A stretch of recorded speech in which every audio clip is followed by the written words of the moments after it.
ਪਸ਼ੂ ਪਾਲਕ ਵੀਰੋ, ਡੇਅਰੀ ਫਾਰਮ ਦਾ ਕਿੱਤਾ ਇਸ ਵੇਲੇ ਜਿਹੜਾ ਉਹ ਨਵੀਆਂ ਪਲਾਂਘਾਂ ਪੁੱਟ ਰਿਹਾ ਹੈ, ਕਿਉਂਕਿ ਖੇਤੀ ਵਿਭਿੰਨਤਾ ਦੇ ਦੌਰ ਵਿੱਚ ਇਸ ਕਿੱਤੇ ਦਾ ਪ੍ਰਚਲਨ ਜਿਹੜਾ ਬਹੁਤ ਵਧਿਆ ਅਤੇ ਨਾਲ ਦੇ ਨਾਲ ਇਸ ਵੇਲੇ ਕਿਸਾਨਾਂ ਦੀ ਇਹ ਸੋਚ ਵੀ ਹੈ ਕਿ ਇਸ ਕਿੱਤੇ ਨੂੰ ਵਧੀਆ ਤਰੀਕੇ ਨਾਲ ਵਪਾਰਕ ਪੱਧਰ 'ਤੇ ਕੀਤਾ ਜਾਏ, ਤਾਂ ਕਿ ਜਿੱਥੇ ਆਰਥਿਕ ਤੌਰ ਦੇ ਉੱਤੇ ਫਾਇਦਾ ਹੋਏ, ਉੱਥੇ ਨਾਲ ਦੇ ਨਾਲ ਜਿਹੜਾ ਪਸ਼ੂਆਂ ਦੀ ਗਿਣਤੀ ਜਿਹੜੀ ਆ ਉਹਦੇ ਵਿੱਚ ਵੀ ਉਹਨਾਂ ਨੂੰ ਵਾਧਾ ਮਿਲ ਸਕੇ। ਇਸ ਲਈ ਇਸ ਵੇਲੇ ਪੰਜਾਬ ਵਿੱਚ ਕਈ ਸੈਂਕੜੇ ਜਿਹੜੇ ਆ ਉਹ ਵਪਾਰਕ ਡੇਅਰੀ ਫਾਰਮ ਜਿਹੜੇ ਉਹ ਖੋਲ੍ਹੇ ਜਾ ਰਹੇ ਨੇ। ਅਸੀਂ ਅੱਜ ਆਏ ਹਾਂ ਗੁਰੂ ਅੰਗਦ ਦੇਵ ਵੈਟਰਨਰੀ ਅਤੇ ਐਨੀਮਲ ਸਾਇੰਸ ਯੂਨੀਵਰਸਿਟੀ ਲੁਧਿਆਣਾ ਵਿਖੇ। ਸਾਡੇ ਨਾਲ ਨੇ ਡਾਕਟਰ ਪੁਨੀਤ ਮਲਹੋਤਰਾ, ਜਿਨ੍ਹਾਂ ਨਾਲ ਅਸੀਂ ਅਜਿਹੇ ਨੁਕਤੇ ਸਾਂਝੇ ਕਰਾਂਗੇ ਕਿ ਜੇ ਵਪਾਰਕ ਪੱਧਰ 'ਤੇ ਅਸੀਂ ਡੇਅਰੀ ਫਾਰਮ ਖੋਲ੍ਹਣਾ ਹੋਏ ਤਾਂ ਸਾਨੂੰ ਕਿਹੜੀਆਂ ਗੱਲਾਂ ਦਾ ਖਿਆਲ ਰੱਖਣ ਦੀ ਲੋੜ ਹੈ ਅਤੇ ਕਿਸ ਤਰੀਕੇ ਦੇ ਨਾਲ ਅਸੀਂ ਵਧੀਆ ਜਿਹੜਾ ਉਤਪਾਦਨ ਲੈ ਸਕਦੇ ਹਾਂ, ਅਸੀਂ ਆਪਣੀ ਆਰਥਿਕਤਾ ਨੂੰ ਮਜ਼ਬੂਤ ਕਰ ਸਕਦੇ ਹਾਂ। ਡਾਕਟਰ ਪੁਨੀਤ ਜੀ, ਤੁਹਾਡਾ ਸਵਾਗਤ ਕਰਦੇ ਹਾਂ। ਡਾਕਟਰ ਸਾਹਿਬ, ਸਭ ਤੋਂ ਪਹਿਲਾਂ ਤਾਂ ਆਪਾਂ ਗੱਲ ਕਰੀਏ ਕਿ ਵਪਾਰਕ ਪੱਧਰ 'ਤੇ ਜਿਹੜਾ ਇਸ ਵੇਲੇ ਡੇਅਰੀ ਫਾਰਮਿੰਗ ਦਾ ਪ੍ਰਚਲਨ ਜਿਹੜਾ ਸ਼ੁਰੂ ਹੋਇਆ ਹੈ, ਉਸ ਦੇ ਵਿੱਚ ਕਿਹੜੀਆਂ ਮੁੱਖ ਗੱਲਾਂ ਜਿਹੜੀਆਂ ਉਹਨਾਂ ਦਾ ਸਾਨੂੰ ਖਿਆਲ ਰੱਖਣ ਦੀ ਲੋੜ ਪੈਂਦੀ ਹੈ? ਜਿਹੜਾ ਪੰਜਾਬ ਵਿੱਚ ਅੱਜ ਕੱਲ੍ਹ ਡੇਅਰੀ ਫਾਰਮਿੰਗ ਦਾ ਧੰਦਾ ਸ਼ੁਰੂ ਹੋਇਆ ਵਪਾਰਿਕ ਤੌਰ ਤੇ, ਉਹ ਬਹੁਤ ਹੀ ਜ਼ਿਆਦਾ ਵਧੀਆ ਅਤੇ ਬਹੁਤ ਤੇਜ਼ੀ ਨਾਲ ਵੱਧ ਫੁੱਲ ਰਿਹਾ। ਜੇ ਪਿਛਲੇ 5-10 ਸਾਲਾਂ 'ਚ ਦੇਖੀਏ ਤਾਂ ਇਹ ਕਈ ਗੁਣਾ ਵੱਧ ਕੇ ਉੱਪਰ ਸਾਹਮਣੇ ਆਇਆ ਹੈ ਆਪਣੇ। ਅਤੇ ਇਹਦੇ ਵਿੱਚ ਇਹ ਦੇਖਿਆ ਗਿਆ ਹੈ ਕਿ ਇਹਦੇ ਵਿੱਚ ਜਿਵੇਂ ਕਿ ਪਹਿਲਾਂ ਸੀਗੀਆਂ ਸ਼ਹਿਰਾਂ ਦੀ ਪੈਰੀਫੇਰੀ 'ਤੇ ਬਹੁਤ ਸਾਰੀਆਂ ਡੈਰੀਆਂ ਹੁੰਦੀਆਂ ਸੀ, ਉਹਨਾਂ 'ਚ ਇੱਕੋ ਵਾੜੇ 'ਚ ਕਈ ਡੰਗਰ ਬੰਨੇ ਦੇ, ਕਈਆਂ 100 ਦੀ ਗਿਣਤੀ 'ਚ ਵੀ ਈਵਨ ਬੰਨੇ ਹੁੰਦੇ ਸੀ, ਅਤੇ ਉਹਨਾਂ ਦੀ ਕੋਈ ਰਿਕਾਰਡਿੰਗ ਨਹੀਂ ਹੈ। ਦੁੱਧ ਚੋਇਆ, ਸ਼ਾਮ ਨੂੰ ਵੇਚ ਦਿੱਤਾ। ਕੋਈ ਬਿਮਾਰ ਹੈ ਤਾਂ ਉਹਦਾ ਦੇਖ ਲਿਆ, ਬਹੁਤ ਜ਼ਿਆਦਾ ਬਿਮਾਰ ਹੈ ਤਾਂ ਉਹਦਾ ਇਲਾਜ ਕਰਾ ਲਿਆ, ਨਹੀਂ ਤਾਂ ਕੋਈ ਇੰਨਾ ਧਿਆਨ ਨਹੀਂ। ਜ਼ਿਆਦਾ ਬਿਮਾਰ ਹੈ ਤਾਂ ਉਹਨੂੰ ਇਲਾਜ ਕਰਾਉਣ ਦੀ ਬਜਾਏ ਉਹਨੂੰ ਵੇਚ ਦਿੱਤਾ ਅਤੇ ਬਾਹਰ ਕੱਢ ਦਿੱਤਾ। ਪਰ ਜਿਹੜਾ ਹੁਣ ਨਵਾਂ ਟਰੈਂਡ ਆ ਰਿਹਾ ਵਪਾਰਿਕ ਪੱਧਰ 'ਤੇ ਕਮਰਸ਼ੀਅਲਾਈਜ਼ ਡੇਅਰੀ ਫਾਰਮਿੰਗ, ਵੱਡੇ ਫਾਰਮ ਜਿਹੜੇ ਕਿ ਲਾਰਜ ਖੁੱਲ੍ਹੀ ਜਗ੍ਹਾ 'ਤੇ ਹੈਗੇ, ਉਹ ਜ਼ਰੂਰੀ ਨਹੀਂ ਕਿ ਸ਼ਹਿਰ ਦੀ ਪੈਰਾਫੇਰੀ 'ਤੇ ਹੋਵੇ, ਉਹ ਬਹੁਤ ਜ਼ਿਆਦਾ ਵੱਡੇ ਫਾਰਮ, ਉਹਨਾਂ ਦੇ ਜਾਨਵਰਾਂ ਦੀ ਕੱਲੇ ਦੇ ਈਅਰ ਟੈਗ ਕਰਕੇ, ਉਹਨਾਂ ਦੀਆਂ ਨਿਸ਼ਾਨੀਆਂ ਰੱਖ ਕੇ ਹਰੇਕ ਜਾਨਵਰ ਨੂੰ ਡੇਲੀ ਦੇਖਿਆ ਜਾਂਦਾ ਹੈ ਅਤੇ ਉਹਨਾਂ ਦੀ ਸਾਂਭ ਸੰਭਾਲ, ਉਹਨਾਂ ਦਾ ਬਰੀਡਿੰਗ ਦਾ ਰਿਕਾਰਡ, ਜਿਵੇਂ ਕਿ ਕਹੀਏ ਕਿ ਸਾਰਾ ਪ੍ਰੋਪਰ ਸਾਇੰਟੀਫਿਕ ਪੱਧਰ 'ਤੇ, ਸਾਇੰਸ ਦੀ ਪੂਰੀ ਵਿਗਿਆਨਿਕ ਪੱਧਰ 'ਤੇ ਹੋ ਰਿਹਾ ਕੰਮ, ਜਿਹਦੇ ਨਾਲ ਕਿ ਜਿਹੜਾ ਡੇਅਰੀ ਫਾਰਮਿੰਗ ਦਾ ਉਹ ਲਾਹੇਵੰਦ ਬਹੁਤ ਜ਼ਿਆਦਾ ਹੋ ਗਿਆ ਹੈ। ਜਿਵੇਂ ਕਿ ਪਹਿਲਾਂ ਕਹਿੰਦੇ ਸੀ ਜੀ ਇੰਨਾ ਲਾਹੇਵੰਦ ਨਹੀਂ ਹੈ, ਸਿਰਫ ਖਰਚਾ ਹੀ ਪੂਰਾ ਕਰਦਾ। ਹੁਣ ਉਹ ਫਾਰਮ ਇਹ ਲੀਆਂ ਛੱਡ ਕੇ ਇੱਕ ਬਹੁਤ ਜ਼ਿਆਦਾ ਲਾਹੇਵੰਦ ਧੰਦਾ ਵੱਧ ਗਿਆ। ਕਈ ਜਿਹੜੇ ਹੁਣ ਚੰਗੇ ਫਾਰਮਰ ਹੈ ਉਹ ਇਹ ਕਹਿੰਦੇ ਆ ਕਿ ਇੰਨਾ ਤਾਂ ਸਾਨੂੰ ਕਦੀ ਖੇਤੀ 'ਚ ਨਹੀਂ ਮਿਲਿਆ ਜਿੰਨਾ ਫਾਇਦਾ ਸਾਨੂੰ ਇਹਦੇ 'ਚ ਹੋ ਰਿਹਾ। ਅਤੇ ਇਹਦੇ ਵਿੱਚ ਇਹ ਵੀ ਹੈ ਕਿ ਨਾਲ ਜਿਵੇਂ ਜਾਨਵਰਾਂ ਦੀ ਗਿਣਤੀ ਵੱਧਦੀ ਜਾਂਦੀ ਹੈ, ਦੁੱਧ ਦੀ ਪੈਦਾਵਾਰ ਵੱਧਦੀ ਜਾਂਦੀ ਹੈ, ਉਹਨਾਂ ਉਹਦੇ ਵਿੱਚ ਪ੍ਰੋਫਿਟ ਵੀ ਹੋਰ ਵੱਧਦਾ ਜਾ ਰਿਹਾ, ਉਹਦੇ ਵਿੱਚ ਆਮਦਨੀ ਹੋਰ ਵੱਧਦੀ ਜਾ ਰਹੀ ਹੈ। ਉਹ ਇਸ ਤਰ੍ਹਾਂ ਕਿ ਦੁੱਧ ਦੀ ਪੈਦਾਵਾਰ ਇੱਕ ਵਾਰੀ ਵੱਧ ਗਈ ਅਤੇ ਉਸ ਤੋਂ ਬਾਅਦ ਉਹਨਾਂ ਨੇ ਜਿਹੜੇ ਵੱਡੇ ਫਾਰਮਰ ਹੈ ਉਹ ਆਪਣੇ ਛੋਟੇ ਪ੍ਰੋਸੈਸਿੰਗ ਪਲਾਂਟ ਵੀ ਲਾ ਰਹੇ ਹੈ ਕਿ 2-4 ਪ੍ਰੋਡਕਟ ਬਣਾ ਲਏ, ਕੋਈ ਵੈਲਿਊ ਐਡਿਡ ਪ੍ਰੋਡਕਟ ਬਣਾ ਕੇ ਉਹਨਾਂ ਨੂੰ ਵੇਚ ਕੇ ਨਾਲ ਐਡੀਸ਼ਨਲ ਵੈਲਿਊ ਅਰਨ ਕਰ ਲਈ, ਕਿ ਖਾਲੀ ਦੁੱਧ ਦੇ ਮਾਰਕੀਟ ਪ੍ਰਾਈਸ 'ਤੇ ਨਾ ਰਹਿਣਾ ਪਵੇ। ਵੈਸੇ ਤਾਂ ਮਾਰਕੀਟ ਪ੍ਰਾਈਸ ਵੀ ਦੁੱਧ ਦਾ ਪਹਿਲਾਂ ਨਾਲੋਂ ਬਹੁਤ ਜ਼ਿਆਦਾ ਵਧੀਆ ਹੋ ਗਿਆ, ਪਰ ਫਿਰ ਵੀ ਹੁਣ ਨਾਲ ਜਿਹੜੇ ਵੈਲਿਊ ਐਡਿਡ ਪ੍ਰੋਡਕਟਸ ਹੈ ਉਹਨਾਂ 'ਚ ਆਪਾਂ ਨੂੰ ਦੁੱਧ ਦੀ ਜਿਹੜੀ ਬੇਸਿਕ ਕਾਸਟ ਹੈ ਉਸ ਤੋਂ ਐਡੀਸ਼ਨਲ ਬੈਨੀਫਿਟ ਅਤੇ ਐਡੀਸ਼ਨਲ ਰਿਟਰਨ ਮਿਲ ਜਾਂਦੇ ਆ, ਅਤੇ ਇਹਦੇ ਕਰਕੇ ਜ਼ਿਆਦਾ ਪ੍ਰੋਫਿਟ ਹੋ ਰਿਹਾ ਜੀ। ਡਾਕਟਰ ਪੁਨੀਤ ਮਲਹੋਤਰਾ ਜੀ, ਜਿਵੇਂ ਤੁਸੀਂ ਦੱਸਿਆ ਕਿ ਪਹਿਲਾਂ ਜਿਹੜਾ ਵਾ ਉਹ ਦ੍ਰਿਸ਼ ਕਿਸ ਤਰ੍ਹਾਂ ਦਾ ਸੀਗਾ ਡੇਅਰੀ ਫਾਰਮਿੰਗ ਸੰਬੰਧੀ, ਅਤੇ ਹੁਣ ਕਿਸ ਤਰ੍ਹਾਂ ਦੀਆਂ ਤਬਦੀਲੀਆਂ ਜਿਹੜੀਆਂ ਉਹ ਆ ਰਹੀਆਂ ਨੇ, ਅਤੇ ਮੁੱਖ ਤੌਰ 'ਤੇ ਜੇ ਅਸੀਂ ਇਕੱਲੇ ਨੁਕਤੇ ਨੂੰ ਉਚਾਰਨਾ ਹੋਏ ਡਾਕਟਰ ਸਾਹਿਬ, ਤਾਂ ਕਿਸ ਥਾਂ ਤੋਂ ਸਾਨੂੰ ਗੱਲ ਸ਼ੁਰੂ ਕਰਨੀ ਚਾਹੀਦੀ ਹੈ ਕਿ ਜ਼ਮੀਨ ਜਿਹੜੀ ਆ ਉਸ ਦੀ ਸਾਡੇ ਉਪਲਬਧਤਾ ਜਿਹੜੀ ਉਹ ਵੇਖਣੀ ਚਾਹੀਦੀ ਹੈ, ਕਿ ਪਸ਼ੂਆਂ ਦੀ ਅਸੀਂ ਸੰਖਿਆ ਕਿੰਨੀ ਕੁ ਰੱਖਣੀ ਹੈ ਉਸ ਤੋਂ ਲਾਉਣੀ ਚਾਹੀਦੀ ਗੱਲ, ਜਾਂ ਮਸ਼ੀਨੀਕਰਨ ਜਿਹੜਾ ਹੋ ਰਿਹਾ ਵਾ ਉਸ ਦੀ ਅਸੀਂ ਕਿਸ ਤਰ੍ਹਾਂ ਵਰਤੋਂ ਲੈ ਸਕਦੇ। ਸਾਨੂੰ ਜਿਹੜਾ ਇਸ ਤੋਂ ਜਿਹੜਾ ਵਾ ਉਹ ਇੱਕ ਆਪਾਂ ਨੁਕਤੇ ਦੇ ਉੱਤੇ ਜਿਹੜਾ ਕੇਂਦਰਿਤ ਕਰਕੇ ਜਿਹੜਾ ਵੇਖੀਏ ਕਿ ਸਾਨੂੰ ਕਿਸ ਤੋਂ ਜਿਹੜਾ ਗੱਲ ਸ਼ੁਰੂ ਕਰਨੀ ਚਾਹੀਦੀ ਹੈ। ਸਭ ਤੋਂ ਪਹਿਲਾਂ ਆਉਂਦੀ ਹੈ ਕਿ ਆਪਾਂ ਉਹਨਾਂ ਦੀ ਜਗ੍ਹਾ ਬਾਰੇ ਜੀ, ਕਿ ਆਪਣੀ ਜਗ੍ਹਾ ਕਿੱਥੇ ਹੈ, ਜਾਂ ਆਪਾਂ ਲੀਜ਼ 'ਤੇ ਲੈਣੀ ਹੈ, ਜਾਂ ਕਿਸ ਤਰ੍ਹਾਂ ਕਰਨਾ, ਕਿਸ ਤਰ੍ਹਾਂ ਸ਼ੁਰੂ ਕਰਨਾ ਆਪਾਂ। ਜੇ ਤਾਂ ਪਹਿਲਾਂ ਆਪਾਂ ਪੀੜ੍ਹੀ ਦਰ ਪੀੜ੍ਹੀ ਬਜ਼ੁਰਗ ਕੁਛ ਡੰਗਰ ਰੱਖਦੇ ਹਾਂ ਜਾਂ ਪਿੰਡ 'ਚੋਂ ਹੀ ਸ਼ੁਰੂ ਕਰਨਾ, ਤਾਂ ਫਿਰ ਤਾਂ ਆਪਾਂ ਉੱਥੇ ਹੀ ਸ਼ੁਰੂ ਕਰ ਸਕਦੇ ਹਾਂ। ਪਰ ਜੇ ਕਿਤੇ ਆਪਣੇ ਕੋਲ ਬਾਹਰ ਜਗ੍ਹਾ ਪਈ ਹੈ ਜਾਂ ਸ਼ਹਿਰ ਤੋਂ ਥੋੜ੍ਹੀ ਜਿਹੀ ਦੂਰ ਹੈ, ਤਾਂ ਉੱਥੇ ਜ਼ਿਆਦਾ ਵਧੀਆ ਅਤੇ ਜ਼ਿਆਦਾ ਖੁੱਲ੍ਹੀ ਜਗ੍ਹਾ ਮਿਲ ਸਕਦੀ ਹੈ। ਅਤੇ ਪੱਠਿਆਂ ਦਾ ਜੇ ਆਪਣੇ ਕੋਲ ਇੰਤਜ਼ਾਮ ਨਹੀਂ ਵੀ ਹੈਗਾ, ਤਾਂ ਉਹਦਾ ਇੱਕ ਨਵਾਂ ਹੁਣ ਜਿਹੜਾ ਕਮਰਸ਼ੀਅਲਾਈਜ਼ ਡੈਰੀ 'ਚ ਹੈਗਾ ਸਟੈਪ, ਉਹ ਇਹ ਹੈਗਾ ਕਿ ਜੇ ਆਪਾਂ ਨਾਲ ਦੇ ਇਲਾਕੇ 'ਚ ਕੁਛ ਕਿੱਲੇ ਲੈ ਲਏ ਲੀਜ਼ 'ਤੇ, ਅਤੇ ਉਹਨਾਂ 'ਚ ਪੱਠੇ ਉਗਵਾ ਲਏ ਅਤੇ ਪੱਠਿਆਂ ਦੀ ਕਟਾਈ ਠੇਕੇ 'ਤੇ ਹੀ ਕਰਵਾ ਲਈ, ਅਤੇ ਉਹਨਾਂ ਦਾ ਇਕੱਠਾ ਅਚਾਰ ਪਾ ਲਿਆ ਜਾਂ ਸਾਈਲੇਜ ਪਾ ਲਿਆ, ਤੇ ਉਹਦੀ ਸਾਈਲੇਜ ਦੀ ਇਕੱਠੀ ਫੀਡਿੰਗ, ਉਹਦੇ ਨਾਲ ਲੇਬਰ ਦੀ ਜਿਹੜੀ ਡੇਲੀ ਦੀ ਕਟਾਈ ਵਢਾਈ ਪੱਠੇ ਦੀ, ਉਹ ਬਿਲਕੁਲ ਖਰਚਾ ਬਚ ਗਿਆ। ਸਾਈਲੇਜ ਤੇ ਨਾਲ ਇਹਦੇ ਚ ਕੰਸਨਟਰੇਟ ਰਾਸ਼ਨ, ਜਿਹਨੂੰ ਆਪਾਂ ਵੰਡ ਜਾਂ ਦਾਣਾ ਕਹਿ ਦਿੰਦੇ ਆ, ਉਹ ਮਿਲਾ ਕੇ TMR wagon total mix ration ਦੇ ਰੂਪ ਵਿੱਚ ਜਾਨਵਰਾਂ ਨੂੰ ਖਿਲਾ ਕੇ ਤੇ ਓਨੀ ਹੀ ਸਮਰੱਥਾ ਨਾਲ ਦੁੱਧ ਲਿੱਤਾ ਜਾ ਸਕਦਾ ਹੈ ਕਿ ਖਾਲੀ ਹਰੇ ਪੱਠੇ ਤੇ ਨਿਰਭਰ ਰਹਿਣ ਲਈ। ਜੀ। ਤੇ ਇਸ ਕਰਕੇ ਜਗ੍ਹਾ ਦੀ ਪਹਿਲਾਂ ਆਪਾਂ ਦੇਖਣੀ ਹੈ ਕਿ ਆਪਾਂ ਕਿੱਥੇ ਬੈਠੇ ਹਾਂ, ਸ਼ਹਿਰ ਦੇ ਨੇੜੇ ਬੈਠੇ ਹਾਂ ਜਾਂ ਸ਼ਹਿਰ ਤੋਂ ਦੂਰ ਹਾਂ, ਕਿਸੇ ਦੂਰ ਪਿੰਡ 'ਚ ਬੈਠੇ ਹਾਂ, ਉਸ ਮੁਤਾਬਿਕ ਹੈ। ਜੇ ਆਪਾਂ ਸ਼ਹਿਰ ਦੇ ਨੇੜੇ ਹਾਂ ਤਾਂ ਉੱਥੇ ਗਾਂ ਜਾਂ ਮੱਝ ਦੋਨਾਂ ਦੇ ਦੁੱਧ ਦੀ ਬਰਾਬਰ ਖਪਤ ਹੈ। ਉਹ ਸ਼ਹਿਰੀ ਸਿਰਫ ਇੰਨਾ ਕਹਿੰਦੇ ਆ ਕਿ ਸਾਨੂੰ ਪਿਓਰ ਦੁੱਧ ਚਾਹੀਦਾ,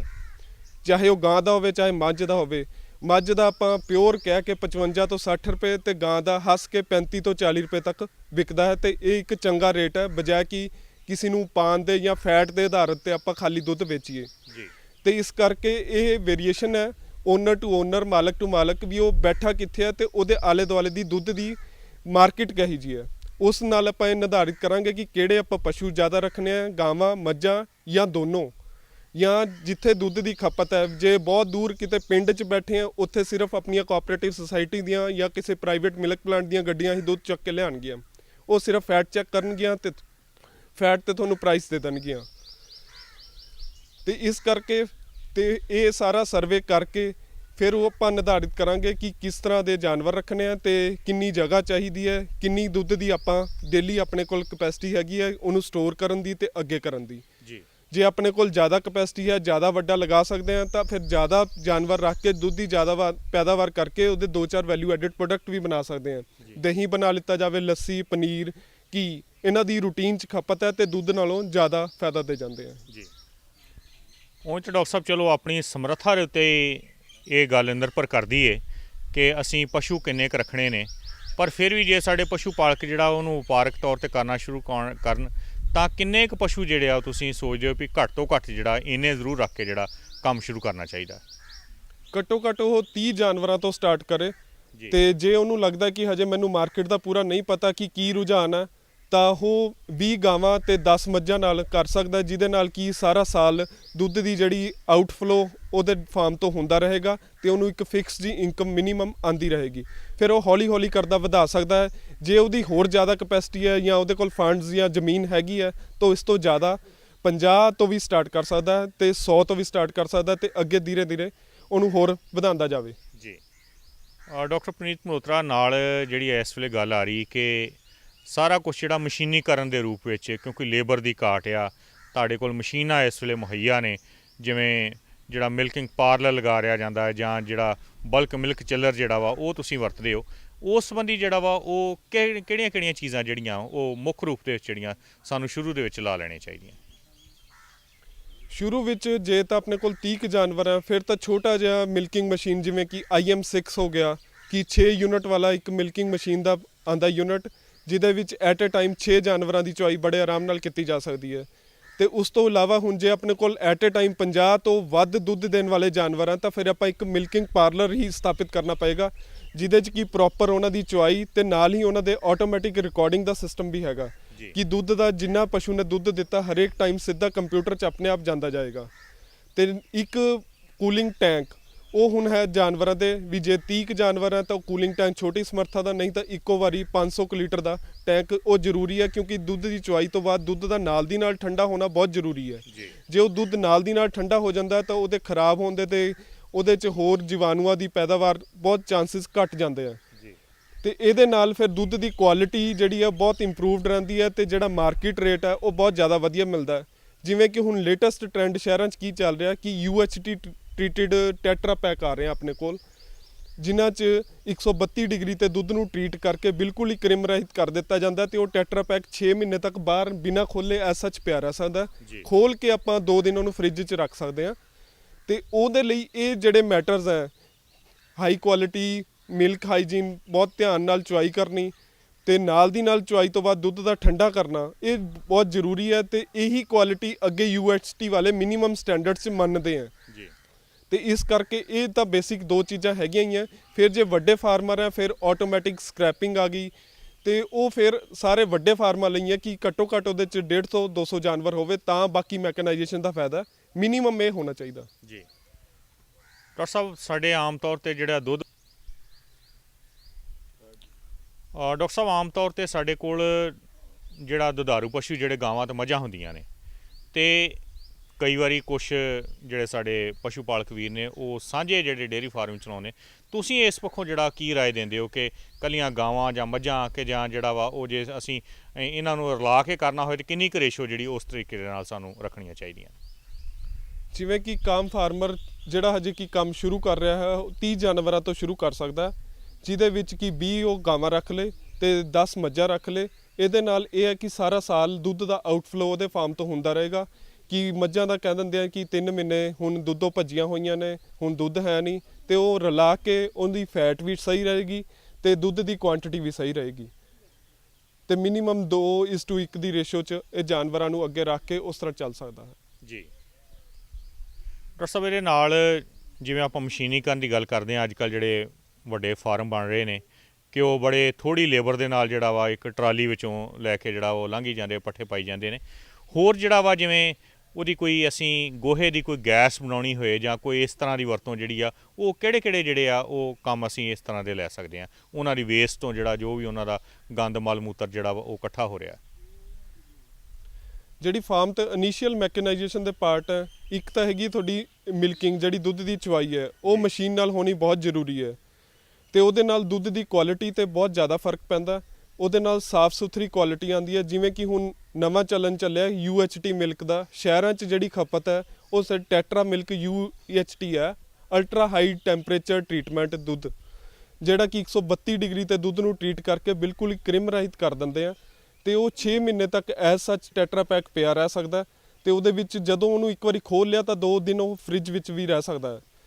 ਇਹ ਚੱਲਣ ਸਾਰੇ ਸ਼ਹਿਰਾਂ ਵਿੱਚ, ਸਾਰੇ ਰੇਲਵੇਜ਼, ਸਾਰੇ ਕਿਤੇ ਕੈਟਰਿੰਗ ਜਿੰਨੀ ਇੰਡਸਟਰੀ ਹੈ ਉਹ UHT ਦੁੱਧ ਇਸਤੇਮਾਲ ਕਰ ਰਹੀ ਹੈ। ਤੇ UHT ਵਿੱਚ ਇਹ ਹੈ ਕਿ ਘੱਟੋ ਘੱਟ ਹੱਥ ਲੱਗੇ ਹੋਣ, ਜਿਹੜਾ ਕਰੀਮ ਦਾ ਲੋਡ ਹੈ ਉਹਦੇ ਵਿੱਚ ਜੀਵਾਣੂਆਂ ਦੀ ਗਿਣਤੀ ਹੈ ਉਹ ਦੁੱਧ ਵਿੱਚ ਘੱਟੋ ਘੱਟ ਹੋਣ। ਇਹ ਇਸੀ ਤਰੀਕੇ ਨਾਲ ਪੋਸੀਬਲ ਹੈ ਕਿ ਜੇ ਆਪਾਂ ਉਹਨਾਂ ਦੀ ਚੁਆਈ ਸਾਫ਼ ਸੁਥਰੇ ਸ਼ੈੱਡ, ਚੁਆਈ ਵਾਲੇ ਸ਼ੈੱਡ ਮਸ਼ੀਨਾਂ ਨਾਲ ਕਰੀਏ ਤੇ ਦੁੱਧ ਨਾਲ ਦੀ ਨਾਲ ਠੰਡਾ ਕਰ ਦਿੱਤਾ ਜਾਵੇ, ਜਿਨ੍ਹਾਂ ਨੂੰ ਬਲਕ ਮਿਲਕ ਕੂਲਰਸ ਜਾਂ BMC ਟੈਂਕ ਕਹਿੰਦੇ ਆ। ਇਹ 2 ਚੀਜ਼ਾਂ ਦਾ ਬਹੁਤ ਜ਼ਿਆਦਾ ਜ਼ਰੂਰੀ ਹੈ। ਉਸ ਤੋਂ ਇਲਾਵਾ ਆਪਾਂ TMR ਵੈਗਨ, ਜਿਹਦੇ ਨਾਲ ਕਿ ਸਾਰਾ ਸਾਈਲੇਜ, ਅਚਾਰ, ਵੰਡ, ਸੁੱਕਾ ਤੂੜੀ ਤੇ ਹਰਾ ਚਾਰਾ ਮਿਲਾ ਕੇ ਇੱਕੋ ਵਾਰੀ ਹੀ ਮਿਕਸਡ ਰਾਸ਼ਨ ਦੇ ਰੂਪ ਵਿੱਚ ਆਪਾਂ ਜਾਨਵਰ ਨੂੰ ਦੇ ਦਿੰਦੇ ਹਾਂ, ਜਿਹਦੇ ਵਿੱਚ ਕਿ ਉਹਦਾ ਹਾਜ਼ਮਾ ਵੀ ਠੀਕ ਰਹਿੰਦਾ ਤੇ ਉਹਦੀਆਂ ਜਿਹੜੀਆਂ ਪੇਟ ਦੀਆਂ ਪ੍ਰੋਬਲਮਸ ਹੈ, ਐਸੀਡੋਸਿਸ ਜਾਂ ਕੋਈ, ਉਹ ਵੀ ਬਹੁਤ ਘੱਟ ਆਉਂਦੀਆਂ। ਤੇ ਫਿਰ ਜਿਹੜਾ ਇਹਨਾਂ ਦੇ ਅੱਗੇ ਮੂਤਰ ਦਾ ਤੇ ਉਹਦਾ ਗੋਹੇ ਦਾ ਹੈ, ਉਹਦੇ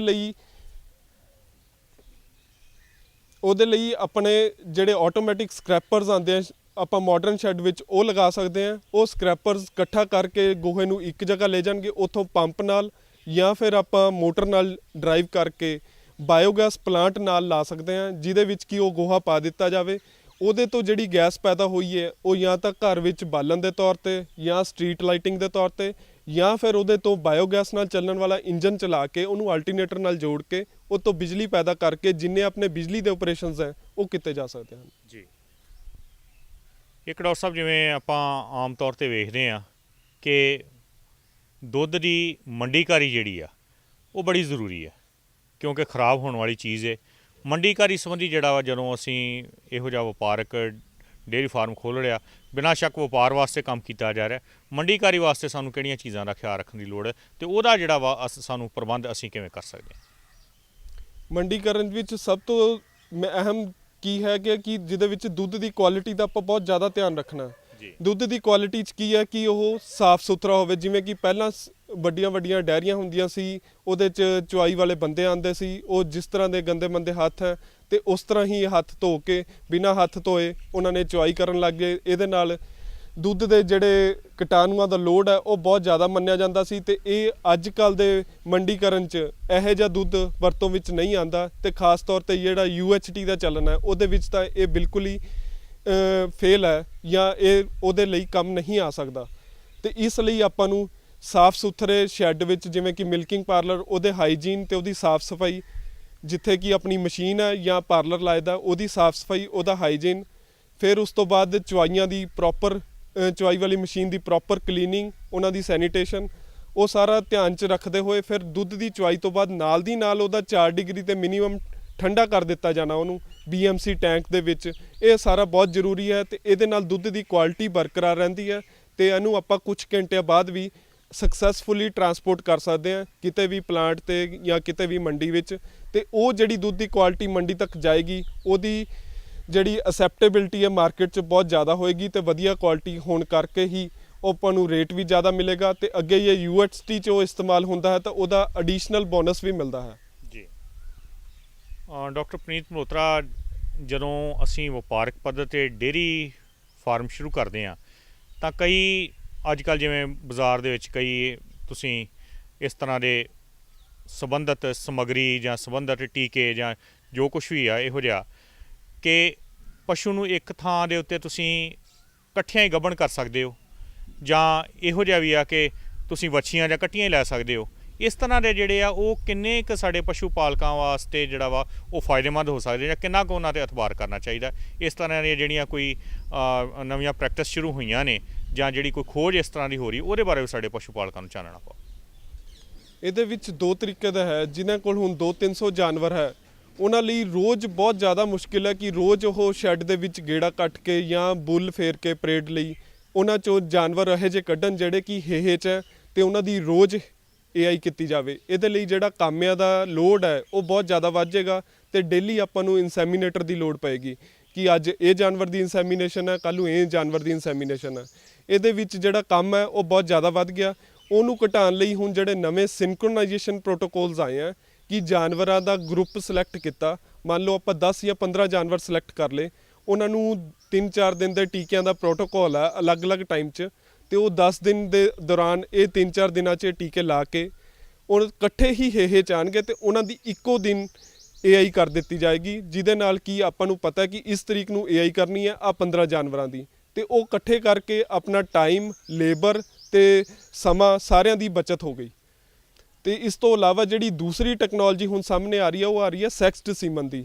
ਉਹ ਸੈਕਸ ਸੀਮਨ ਬਾਹਰੋਂ ਆ ਰਿਹਾ ਬੜੀ ਅੱਛੀ ਕੁਆਲਿਟੀ ਦਾ, ਜਿਹਦੇ ਵਿੱਚ ਕਿ 90% 89 to 90% ਉਹ ਕਲੇਮ ਕਰਦੇ ਆ ਕਿ ਬੱਚੀ ਹੀ ਆਏਗੀ। ਤੇ ਉਹਦੇ ਨਾਲ ਜਿਹੜੇ ਇਹ ਹੈ ਕਿ ਮੇਲਸ ਨਹੀਂ ਆਣਗੇ, ਤੇ ਜਿਹੜੀ ਅੱਗੇ ਪ੍ਰੋਬਲਮ ਹੁੰਦੀ ਸੀ ਕਿ ਹਾਂਜੀ ਫਾਲਤੂ ਆਪਣੇ ਕੋਲ ਮੇਲਸ ਆ ਗਏ, ਉਹ ਮੇਲਸ ਦਾ ਅਸੀਂ ਕੀ ਕਰੀਏ, ਅਸੀਂ ਤਾਂ ਰੱਖਣੇ ਨਹੀਂ ਹੈਗੇ। ਪਰ ਹੁਣ ਜਦੋਂ ਉਹ ਆਪਣੇ ਕੋਲ ਆਏਗੀ ਹੀ ਬੱਚੀ ਫਾਰਮ ਤੇ ਫਿਰ ਉਹ ਮੇਲਸ ਦੀ ਪ੍ਰੋਬਲਮ ਵੀ ਘਟ ਗਈ ਤੇ ਆਪਾਂ ਨੂੰ ਉਹਨਾਂ ਨੂੰ ਡਿਸਕਾਰਡ ਕਿੱਥੇ ਕਰਨਾ ਹੈ, ਕਿਵੇਂ ਕਰਨਾ ਹੈ, ਬਾਹਰ ਸੜਕਾਂ ਤੇ ਛੱਡਣ ਦੀ ਇਸ ਤਰ੍ਹਾਂ ਦੀ ਕੋਈ ਵੀ ਸਮੱਸਿਆ ਨਹੀਂ ਆਏਗੀ। ਜੀ ਡਾਕਟਰ ਪੁਨੀਤ ਜੀ, ਤੁਸੀਂ ਜਿਹੜਾ ਵਪਾਰਕ ਪੱਧਰ 'ਤੇ ਡੇਅਰੀ ਫਾਰਮ ਖੋਲ੍ਹਣਾ ਉਸ 'ਤੇ ਜ਼ਮੀਨੀ ਹਕੀਕਤਾਂ ਜਿਹੜੀਆਂ ਸੀ ਉਹਨਾਂ ਦੇ ਨਾਲ ਸਾਨੂੰ ਸਾਂਝ ਪਵਾਈ ਕਿ ਕਿਵੇਂ ਸ਼ੁਰੂ ਕਰਨਾ, ਕਿਸ ਤਰ੍ਹਾਂ ਦੀ ਸਾਨੂੰ ਲੋੜ ਹੈ, ਕਿੰਨੇ ਕੁ ਪਸ਼ੂ ਰੱਖੇ ਜਾ ਸਕਦੇ ਨੇ, ਕਿਹੜੀਆਂ-ਕਿਹੜੀਆਂ ਤਕਨੀਕਾਂ ਜਿਹੜੀਆਂ ਵਰਤੀਆਂ ਜਾ ਸਕਦੀਆਂ ਨੇ, ਤੇ ਸਾਡੇ ਪਸ਼ੂ ਪਾਲਕ ਵੀਰਾਂ ਨੇ ਵੀ ਇਸ ਦਾ ਬੜਾ ਫਾਇਦਾ ਲੈਣਗੇ ਕਿ ਵਧੀਆ ਤਰੀਕੇ ਦੇ ਨਾਲ ਜਿਹੜਾ ਤਾਂ ਕਿ ਉਹਨਾਂ ਨੂੰ ਆਰਥਿਕ ਮੁਨਾਫਾ ਵੀ ਹੋਏ ਤੇ ਪਸ਼ੂ ਵੀ ਉਹਨਾਂ ਦੇ ਜਿਹੜੇ ਚੰਗੇ ਸਿਹਤਮੰਦ ਰਹਿ ਸਕਣ। ਅਸੀਂ ਤੁਹਾਡਾ ਬਹੁਤ ਧੰਨਵਾਦ ਕਰਦੇ ਹਾਂ ਤੇ ਨਾਲ ਹੀ ਸਾਡੇ ਪਸ਼ੂ ਪਾਲਕ ਵੀਰਾਂ ਦਾ ਵੀ ਧੰਨਵਾਦ ਕਰਦੇ ਹਾਂ ਕਿ ਉਹ ਸਾਡਾ ਪ੍ਰੋਗਰਾਮ ਬੜੇ ਸੱਜੇ ਤਰੀਕੇ ਨਾਲ ਵੇਖਦੇ ਨੇ ਤੇ ਇਸ ਤੋਂ ਲਾਹਾ ਲੈਂਦੇ ਨੇ। ਬਹੁਤ ਧੰਨਵਾਦ ਜੀ।